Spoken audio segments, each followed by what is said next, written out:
Been longing to get this guy on the podcast. We're joined by J.Y. Aubone. He is Director of Player Relations and Media Host, Intennse Tennis League, and it is coming into full view this summer, changing the way that we consume tennis. It's a pro league that JY is behind, looking forward to all the content and already all the content that they've put out in regards to the lead up to some of the first matches that are coming up later on this month. I'm Bryan Fenley, a tennis commentator. JY, this is a blast. Thanks so much for doing this.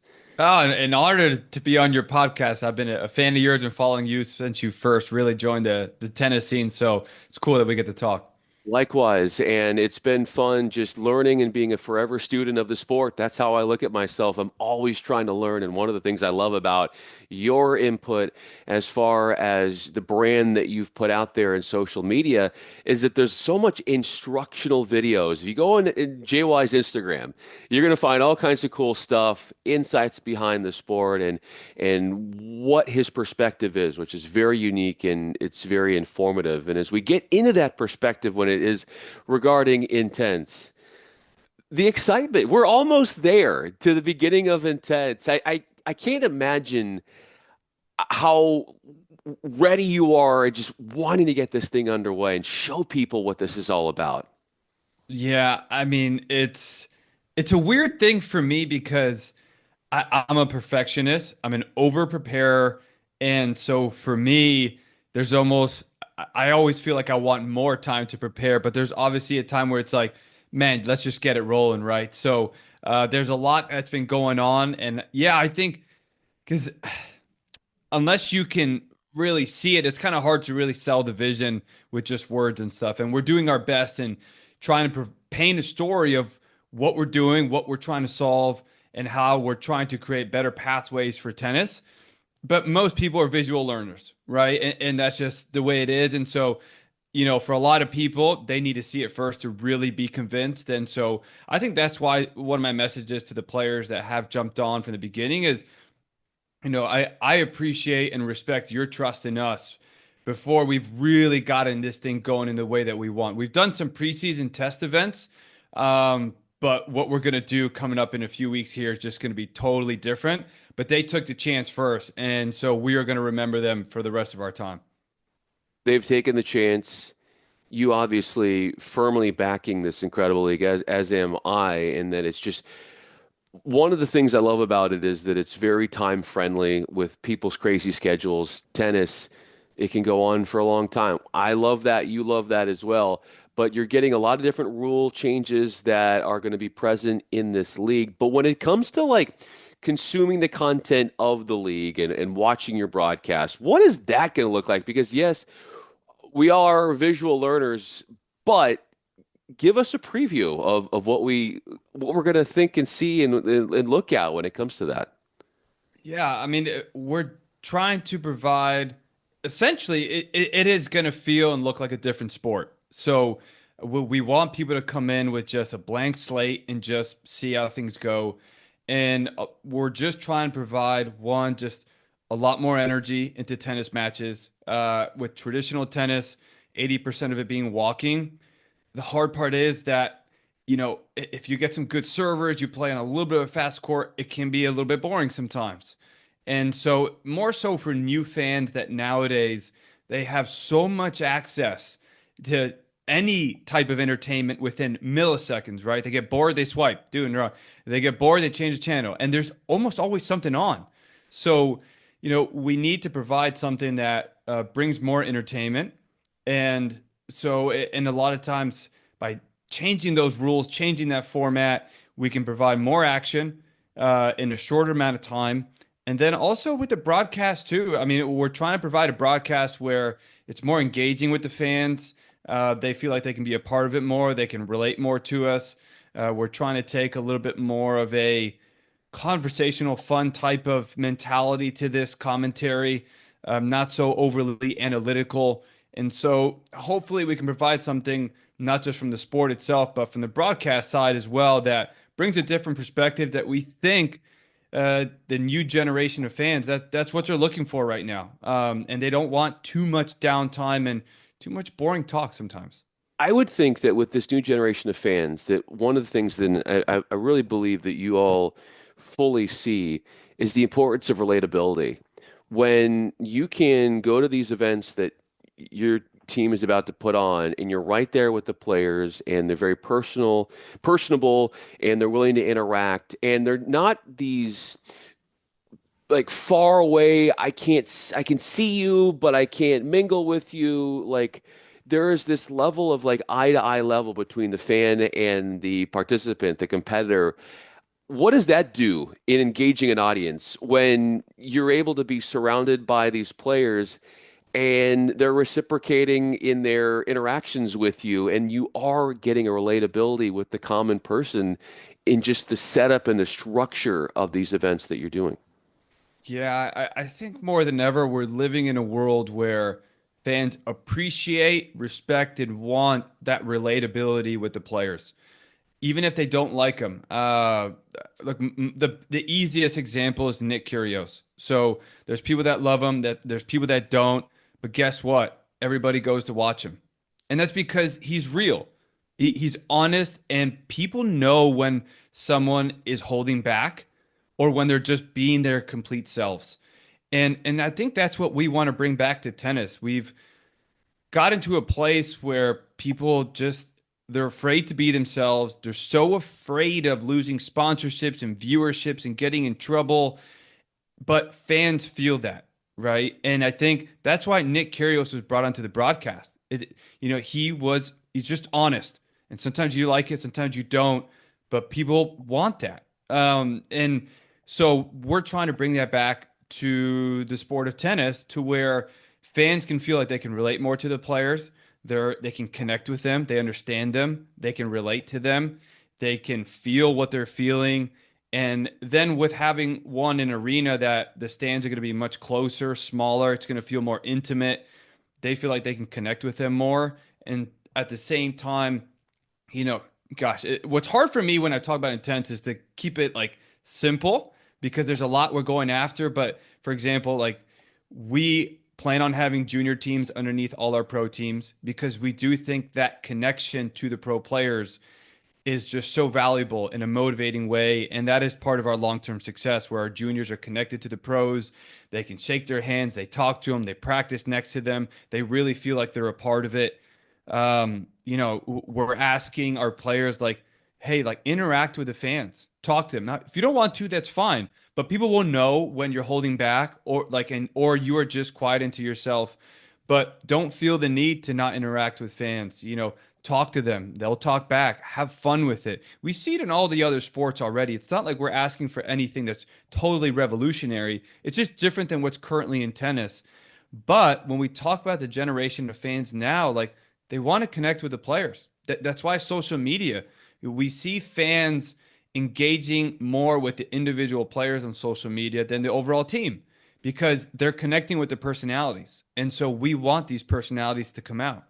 It's so well said. And your team is obviously harnessing that, and it's going to be full on display coming up later on this month when this thing gets underway. What I love is that you've seen this, and better than anybody, just how tennis has been in need of some sort of a facelift. There is the old guard that they wanted a certain way, and we're only supposed to clap at a certain amount of time, not interrupt. And what you're doing is you're creating this atmosphere with Intens where you're going to be able to be cheering at different times that might not be in the traditional sense where you throw that stuff kind of in facing I would find that there is some sort of satisfaction in moving forward with this when you've got some people that are like, oh well, you can't do that or you can't do this. But when you hear stuff like that, and when Intense is really pushing the envelope and doing new things, and the nuances that might be faced with resistance from some of the old guard, how motivating couldn't that be, just to say, hey, we're still going to do this, and this is going places, and we like what we're doing. Yeah, I think for us, it's important to identify and make clear that we're not saying one version is better than the other. But what we're saying is that there are so many great tennis players there that people don't know about, but if we put them in the right setting, are going to have a lot of fun watching them. we're also saying that just because you didn't like the traditional form of tennis, it doesn't mean that you don't like tennis in general. It's just you might not like tennis the way it's currently presented, and that's fine. So we think we can put together a product that people can get behind in many different ways that brings some of the elements of tennis, but in a new way that we think that current and next generation of fans, that's what they're looking for right now. And I think you can see evidence as to the broadcast of Grand Slams and big tournaments right now. There's a look, it's funny how when they talk about fans are like, oh, we can't see these matches on TV. Oh, it's behind ESPN3 in a paywall. And I've always said, like, you do know, like, if they saw a financial reward for putting those matches on the broadcast, they would put it. They're not losing money on purpose. They're doing this because they don't see a reward. And so they're trying to find a way to make up the money that they're paying for these rights. So there was a time where tennis was on CBS, it was on NBC, it was on ESPN, it was on a lot of channels. And it's not that anymore because the current viewership is just not entertained enough by it. Yes, there are traditional fans that want to see that, but as a whole, there's not enough people watching it, right? And so that says that there's an opportunity to bring something different that people might be asking for, but they don't know how to ask for it. And we're going to figure out exactly what they want. So that's what I love about working with the Intennse group is that if something doesn't work, it's not like, well, that's it. It is what it is. Welcome to our sport. It's like, no, we're going to find what the fan wants. And if we can make it work with what the players want, then we're going to go for it. So I got a feeling maybe by the end of the season, or already by season two, we're going to have some slightly different rule or format in there. But that's based on the feedback that we're getting. In that war room that you're talking about with Intens, how willing, and you said it, like there isn't this like staunch, we're going to do it this way and that's how it's going to be. And I feel like tennis traditionally has been that way. But why do you think that is? There's some sports that are not as resistant to, at least it just feels when you take on the temperature of the fans and the power brokers, that they're not as resistant to certain changes with the rules with certain sports. But tennis, it's there's so much pride in what has been and what has always been. Why do you feel like it's harder to break from the mold in a sport like tennis compared to another sport in terms of trying something new? It's just outright the structure. That's it. You know, I think if you speak to a lot of people on the ATP, WTA, ITF tours, they would love to do different stuff, but the problem is every tournament is individually owned. So at the end of the day, their incentives are based on that 1 week or 2 week event. That's it. So there's no need, if they don't see a need to really make a big change, they're not going to. And so the reason why other leagues are able to pass rules and try things out, my favorite one, it was, I use this a lot, the NBA with those interviews in between quarters, right? Coaches absolutely hate it, right? But the NBA said, we don't care. We're one league. We have 30 something owners, and we've agreed. We're trying it. That's it. So, because it's all under one common goal, as opposed to, well, I need to do what's best for my team. I need to do what's best for my team. And then they just go based on the feedback that they're receiving from fans, from the broadcast. And if they get a good enough response, they're sticking with it. And so, and at the end of the day, if it's working from the fans' perspective, guess what? The players and coaches are going to be rewarded financially. So, because all the other leagues have a more simple structure where they can unite and really work towards common goals, it makes it easier for them to pass new rules and try things out. In tennis, it's not that. You know, US Open takes care of the US Open, Wimbledon takes care of Wimbledon, you know, Los Cabos takes care of Los Cabos. Of course, they want the overall tour to succeed, but they have to pay their bills first. And the rest of the tour is not paying them if something happens, where you have revenue sharing in other leagues, right? To where if one market isn't doing that great, if the overall league does well, something is still passed on to them that helps them stay afloat, right? So I think that's the biggest thing holding back tennis right now. And obviously, again, a lot of people want to make changes. I think what the PTPA is doing, I think it's a great start. Yes, there's that lawsuit. It's just going to take a long time before things change. I do imagine in 10, 15 years, we'll see something different in traditional tennis. But we think by starting fresh and having one common structure to get started, one common goal, we can get things done faster. When you can get things done faster and you then start to attract these pros to play for Intense, what's the temperature of these pros that have been training with you all? Obviously, you guys have done some preseason events, but they're ready to show people what this is all about. In talking to the pros, what are they saying in the lead up to this regular season getting underway? They're absolutely thrilled. I mean, they are so excited to be in a team format, training with other people that actually want each other to succeed, right? They're working actually together for the first time. Where before, even if you practice with another pro, like they kind of want to do their own practice and they kind of don't really care about your practice because but they'll compromise, right?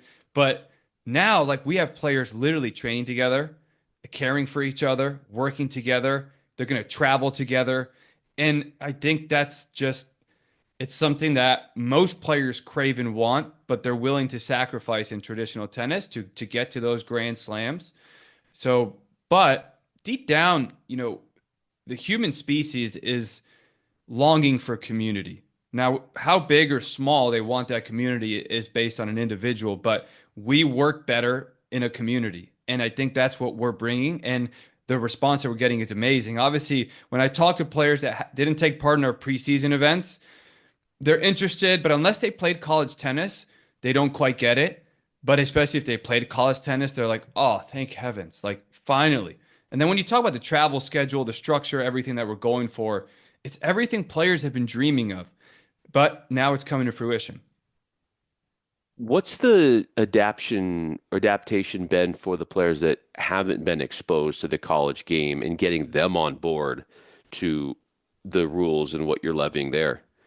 Yeah, it takes a little bit when they first play it or practice it. So for them, I probably can't sell them as much on the team idea because it's just harder for them to grasp. But then I start to talk to them because I mean, I travel as a player and coach, so I know what they're going through. We talk about the financial aspect of it, right? It is just ridiculous what these players have to go through, losing money year after year, right? And all over. So we talk about the financial part. We talk about the social part. So much traveling on your own. When you travel, you're gone 4 to 6 weeks at a time. You have no life at home. You don't see family or friends.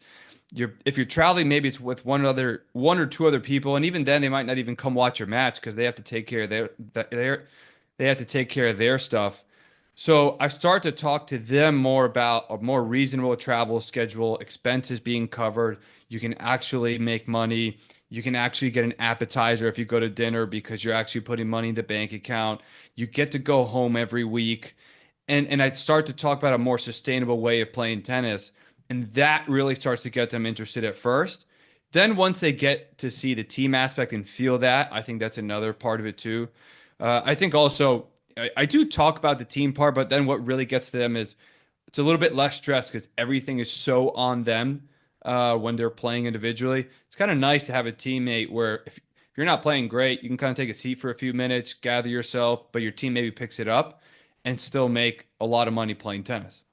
What's stopping you from in between finding time with your commentary during these matches to put yourself in these matches and in doing that and being a participant as well? I think about it. I want to play. I mean, I want to play.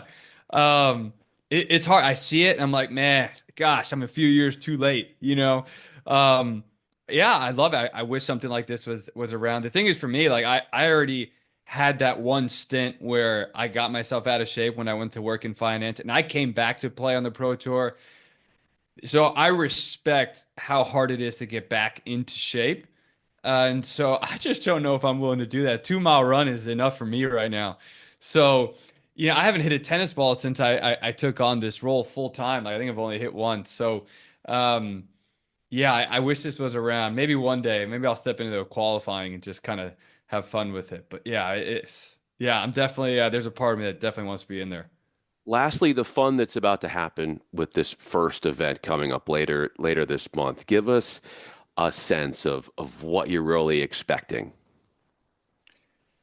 A fun time, fun, energy, and just a different approach where we have so many people coming together for something bigger than just themselves. I think everyone that's a part of this understands, look, it's not just about that first day, it's not about that first weekend. We are trying to build something that changes tennis forever, not just for pros, but for juniors as well. So, as much as even on the player side, they want to win, they know what they're a part of.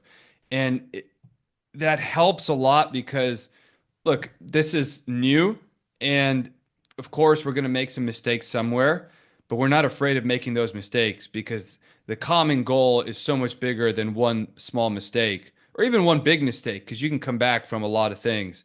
And I think that's what everybody's excited about. And I think that's why there's going to be so much energy and so much passion and excitement. There's going to be some chaos, not just on the court with all these substitutions and formats, right? But I think even from the operations side of things, making sure we're getting everything set in place. We were talking about technology, right? Trying to set up our headphones before this. Well, I mean, it's going to be times a million. We have a great team that is putting everything together. But yeah, I mean, we're just excited to get this rolling. We're going to be so happy once that first ball is hit. I can't wait to see the court. I mean, we've seen the renderings right there. That court looks like nothing I've ever seen before. And so just so much energy out there and fun. And I just, just happy to get it rolling. You said it earlier as we wrap up this conversation, seeing is believing.